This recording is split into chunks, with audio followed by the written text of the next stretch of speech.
वाहिगुरु जी का खालसा, वाहिगुरु जी की फतेह। वाहिगुरु जी संगत जी, आज से हम जपजी साहिब की बानी की व्याख्या शुरू करने वाले हैं। श्री जपजी साहिब की बानी धन धन श्री गुरु नानक देव जी महाराज के मुखार बिन से उच्चारित बानी है, जिसकी महिमा अपरंपार है।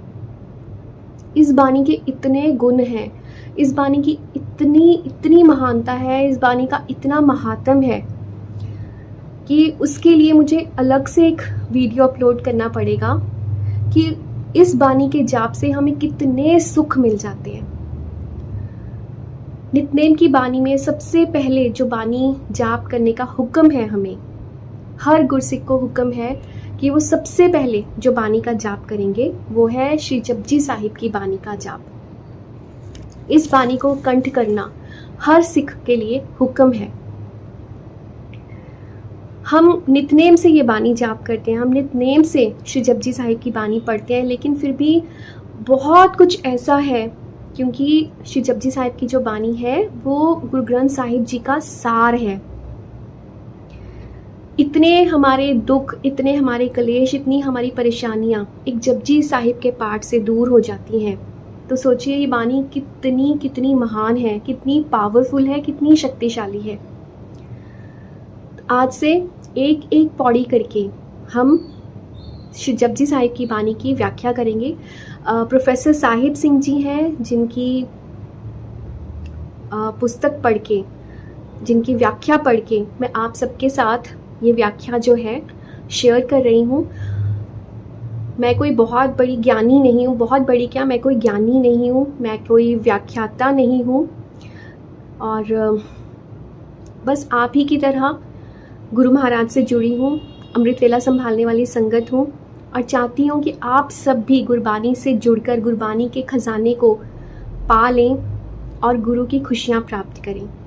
तो अगर इस जर्नी में मुझसे कुछ गलतियाँ हो जाएं तो प्लीज़ छोटी बहन समझ के माफ़ कर दीजिएगा, अनजान समझ के, अज्ञानी समझ के माफ़ कीजिएगा। अपनी तरफ से कोशिश करूँगी शुद्ध उच्चारण करने की और एकदम सटीक आपको एक्सप्लेन करने की बानी, लेकिन अगर फिर भी कुछ गलतियाँ हो जाएं, जो होंगी, ज़रूर होंगी, तो उसके लिए पहले से ही हाथ जोड़कर माफ़ी है। तो आज से शुरू कर रहे हैं श्री जपजी साहिब की व्याख्या। पहली पौड़ी की व्याख्या है, शुरू करते हैं संगत जी। वाहिगुरु जी। जपजी साहिब एक ओंकार सतनाम करता पुरख निरभउ निर्वैर अकाल मूरत अजूनी सैभं गुर प्रसाद जप। एक ओंकार, एक जो दर्शाता है एक को, वन सिंबलाइज कर रहा है एक। ओम, ओम जो आप इस तरह से निशान देखते हैं, ओंकार, ओम का अर्थ है निरंकार, भगवान, यानी वो एक डिवाइन एनर्जी है। कार यानी एनर्जी, निरंकार, एक ओंकार यानी कि वो जो भगवान है, वो डिवाइन एनर्जी है, वो एक ही है। अब इसे कुछ इस तरह से समझते हैं, एक ओंकार इज लाइक अ बीज मंत्र। एक ओंकार वो बीज है जिससे पेड़ बनेगा, उस पेड़ पे अलग अलग फल लगेंगे, यानी अलग अलग बानियों का रूप जो है वो एक ओंकार से ही बनेगा। तो सबसे पहले एक ओंकार है, यानी भगवान को आप किसी भी नाम से उसका जाप कर रहे हैं, उच्चारण कर रहे हैं, सिमरन कर रहे हैं, वो एक ही है, वो डिवाइन एनर्जी वो एक ही है। और वो क्या है? सतनाम। सतनाम वो सत्य है, वो सच है, उससे ऊपर कुछ भी नहीं है। एक इकलौता जो सच है वो यही है, भगवान का नाम, वो निरंकार जो है वो सच है। कर्ता पुरख, कर्ता, इस दुनिया में जो भी हो रहा है, दुनिया का इस पूरे ब्रह्मांड में एक पत्ता भी उनकी मर्जी के बिना नहीं हिलता। जो कुछ भी हो रहा है करने वाले वही हैं, वो एक डिवाइन एनर्जी, वो निरंकार जो है वो करने वाले हैं। कर्ता, करने वाले। पुरख यहाँ पे क्यों ऐड किया गया है? कर्ता पुरख, यानी कि करने वाले वो खुद हैं, और हर एक में वो आप विलीन है, सब में वो खुद भी रहते हैं। यानी हर एक शय में वो निरंकार खुद हैं, कर्ता पुरख, निरपौ, निर्वैर, अकाल मूर्त। अब देखिए यहाँ पे निरंकार की खूबियाँ बताई गई हैं, उनकी विशेषताएं बताई गई हैं कि वो क्या है, निरपौ, उनको किसी का भय नहीं है, वो भय से मुक्त हैं। भय का अर्थ गुरबानी में बहुत जगह पे भय है, जो हम गुरु से हम एक भाव रखते हैं कि हम कुछ भी गलत काम करते हैं तो हमें एक डर होता है ना कि नहीं, भगवान बैठे हैं, वो देख रहे हैं, नहीं करना ये गलत काम। और यहाँ पे निर्भव, वो हर तरह के भय से मुक्त है, वो निरंकार, किसी का कोई डर नहीं है। निर्वैर, वो कभी किसी के साथ कुछ भी गलत नहीं करते, वो सबके लिए बराबर है, ना वो किसी को कोई सज़ा देते हैं, ना ही किसी के लिए अपने मन में कोई द्वेष रखते हैं, ना ही कोई गिला, ना कोई गुस्सा, ना कोई नाराज़गी। निर्मल, निर्मल है वो बिल्कुल, कोई मन में किसी के लिए कोई निर्वैर नहीं है, कोई वैर नहीं है। अकाल मूर्त, अकाल, काल से मुक्त है वो, ना उनका कभी कोई जन्म हुआ, ना उनकी कभी कोई मृत्यु होगी, अविनाशी है वो, ना उन्होंने कभी जन्म लेना है, ना उनके कोई माता है, ना उनके कोई पिता है, ना उन्होंने जन्म लेना है, ना उनकी मृत्यु होगी।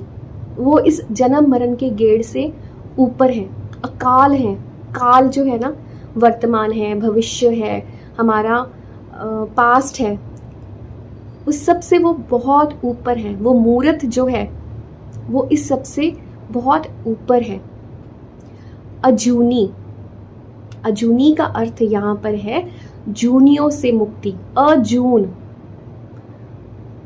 84 लाख जूनियाँ जो हम भुगतते हैं, उनकी कोई जून नहीं है, वो निरंकार है, ना उनका कोई आकार है, ना वो किसी भी काल में आएंगे, ना ही उनका कोई जन्म होगा, ना ही उनका कोई मरण होगा, वो अजूनी है। सैभंग, सैभंग का अर्थ है जो अपने ही प्रकाश से उनका अस्तित्व है, उन्हें किसी से कुछ भी नहीं चाहिए। उनका, हम जैसे हम कहते हैं कि फिर उनका अस्तित्व क्या है, वो कैसे आए, वो निरंकार कैसे इस दुनिया में कैसे आए, इस ब्रह्मांड में कैसे आए, तो वो आए अपने ही प्रकाश से, उनका अस्तित्व अपने ही प्रकाश से बना है। सैभंग। गुर प्रसाद, गुर का अर्थ यहाँ पे है, गुरु का अर्थ होता है जो हमें अज्ञान के अंधेरे से ऊपर लेके जाते हैं, बाहर निकालते हैं, यानी अंधेरे से बाहर निकालने वाले, प्रकाश की ओर लेके जाने वाले, रोशनी की ओर लेके जाने वाले। गुर प्रसाद। और ये प्रसाद हमें कैसे मिलेगा, ये हम कैसे ले सकते हैं इसको? जप। जप, जो सबसे पहली बानी गुरु नानक पातशाह ने उच्चारण की है वो है जपजी साहिब। आद सच, जपजी साहिब की बानी की व्याख्या हो रही है यहाँ पे, जिसे मूल मंत्र भी कहा जाता है। आद सच, जुगाद सच, आद से सच है ये, वो आदियों से सच है। जब दुनिया भी नहीं बनी थी, ब्रह्मांड भी नहीं था, तब से वो एक एक कण में विलीन है, तब से वो है। जुगाद सच, जुगों जुगों से जिसे कहते हैं ना, कितने ही युग बीत गए, तब से वो है भी सच, आज भी वो सच है। नानक होसी भी सच, और हमेशा सच ही रहेंगे। और वो सत्य क्या है कि वो एक ही निरंकार है, जो आद से थे, जुगाद से थे, युगों युगों से थे, आज भी हैं और आगे भी हमेशा रहेंगे। ना ही कभी उनका मरण होगा, ना ही कभी उनका जन्म होगा। वो अपने ही प्रकाश से बने हैं, उनकी सारी पावर उनके अंदर ही है, उनको किसी से कोई पावर कुछ नहीं चाहिए। उनका स्रोत जो है शक्ति का, उनका स्रोत जो है प्रकाशमान होने का, वो स्वयं उनके ही अंदर है, निरंकार के अंदर ही है। वही एक इकलौता सत्य है जो सबके अंदर है। अब खूबसूरती देखिए, वो सत्य, वो प्रकाश हम सबके अंदर है और हम उसको बाहर ढूंढते हैं। सोचे सोच ना हो वही जे सोची लखवार, समझा रहे हैं हमें इस पौड़ी में कि कई बार क्या होता है ना, बहुत कोई गुणी ज्ञानी होते हैं, वो हमें अपनी मतलब बताते रहते हैं कि ऐसे नहीं, ऐसे करो, समझाते हैं हमें। वो कहते हैं तुम जितना मर्जी इसके बारे में सोचते रहो, जितना मर्जी ज्ञान दो, लेकिन तुम कभी उसका पार नहीं पा सकते। सोचे सोच ना हो वही जे सोची लखवार, जितना मर्जी आप सोचो कि मुझे समझ आ गया है, लेकिन जो उसकी डेप्थ है, जो उसकी गहराई है, हम उसको कभी नहीं पा सकते, कभी नहीं पा सकते। इसलिए हमेशा अरदास, हमेशा गुरु से जुड़े रहिए। चुप्पे चुप ना हो वही जे लाए रहा लिवतार। तो यहाँ पे गुरु महाराज हमें समझा रहे हैं बानी में कि बहुत सारी संगत है, बहुत सारे लोग हैं जो ये सोचते हैं कि मौन रखने से हम अपने मन को शांत कर लेंगे, लेकिन यहाँ पे जपजी साहिब की बानी में समझाया गया है कि हम कितना ही चुप रह लें, हम कितना ही चुप रह लें, हम जुबान से बोलना बंद कर सकते हैं, लेकिन यहाँ मन से बोलना हम कभी बंद नहीं करते। मन हमेशा हमेशा मांगता रहता है, बोलता रहता है, बोलता रहता है। इसलिए मौन रहना भगवान को पाने का रास्ता नहीं है। आप मौन रह के सिर्फ जुबान बंद कर सकते हो, मन को चुप नहीं करा सकते। पुख्या पुख ना उतरी जे बन्ना पुरिया पार। कुछ लोग सोचते हैं कि मौन रह के हम भगवान को पालेंगे। मौन रहते हैं, चुप हो जाते हैं, गृहस्थी छोड़ देते हैं, संसारिक मोह माया छोड़ देते हैं, सन्यासी बन जाते हैं। और कुछ लोग सोचते हैं कि हम भूखे रह के, हम भूखे रहेंगे, हम अपने शरीर को भूखा रख सकते हैं, हम ज़बरदस्ती अपने शरीर के साथ कर सकते हैं, हम उसको भूखा रख सकते हैं, लेकिन हम अपने मन को भूखा नहीं रख सकते। मन को तो भोजन चाहिए ही चाहिए है, तो वो किसी भी तरह से ढूंढ लेगा। मन कभी चुप नहीं रहता, मन कभी भूखा नहीं रह सकता। तो आप कितना ही सोचो, ये भूख जो है वो नहीं उतर सकती। मन की भूख पुख्या पुख ना उतरी जे बन्ना पुरिया पार। आप जितना मर्जी सोचो कि मैं भूखे रह के, शरीर को कष्ट दे के मैं भगवान को पालूंगी, तो नहीं पा सकते। सहस सियानपा लख होए ता इक न चले नाल। गुरु महाराज समझाते हैं कि तुम अपनी जितनी मर्जी चतुराई लगा लो, तुम अपनी जितनी मर्जी समझ लगा लो, तुम अपने आप को जितना मर्जी सयाना समझ लो, पर तुम्हारी एक भी सियानप, 100 सियान पे तुम लगा लो, पर तुम्हारी कोई भी अक्ल, कोई भी समझ गुरु से ऊपर हो ही नहीं सकती। होगा वही जो गुरु का हुक्म है, वही होगा। किव सचियारा होइए किव कूड़े टुट्टे पाल। अब यहाँ पे सवाल वो पूछ रहे हैं, संगत पूछती है सवाल कि किव सचियारा होइए, तो फिर सच के पास हम कैसे पहुंचे, हमें कैसे पता चलेगा कि सच क्या है। किव कूड़े टुट्टे पाल, किव कूड़े टुट्टे पाल, इस झूठ का पर्दा कैसे हटेगा। ये जो एक पर्दा है, ये जो दीवार है झूठ की, ये कैसे टूटेगी, कैसे हम निरंकार को पा सकते हैं। तो गुरु महाराज समझाते हैं, हुक्म रजाई चलना नानक लिखिया नाल।